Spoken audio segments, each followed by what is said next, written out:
I'd like to welcome you warmly to the second annual Africa CEO Forum here in Geneva. Public-private partnership is at the heart of the talks here as chief executives of some of the continent's largest and most influential companies come together to brainstorm on how to craft the future of the continent. Governments and the public sector are well presented, with a key focus being to spur sustainable economic growth. It is an important discussion because, according to the World Bank, currently 14 of the world's 20 least competitive economies are in Africa. Ultimately, the competitiveness of the African economy will come from its demographic dividends. Just as China is aging, Africa is going to be terribly young. So there will be 200 million young Africans joining the labor force. That's a tremendous advantage. But in order to be able to take advantage of that advantage, it's necessary to have good education, good infrastructure, good industries to create jobs, and so on. So this is where I think Africa has to work very hard to develop its own investments.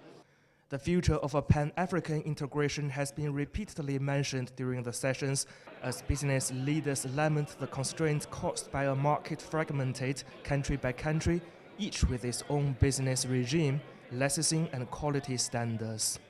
For optimum development, a large market is always an advantage, and that is why the more Africa treats itself as one continent and therefore one big market, the more there will be value created for the African peoples as well as the customers of Africa.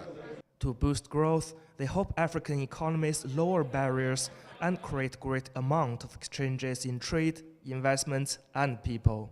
The promising future of the African economy is being discussed here, but whether African companies will have the capacity to take the lead in this transformation. I think when we talk about transformation, the government and African entrepreneurs should take the lead, because in every country, the local economy has to take the lead. It means the entrepreneur African need more support coming from their government in order to take lead in the all sector, even the most difficult sectors like infrastructure. We need to see more African companies involved in infrastructure investment for power, for refineries, for affordable housing, for more investment on the infrastructure for the telecommunication.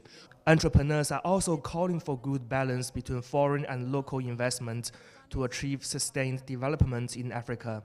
Zhang, CCTV, Geneva.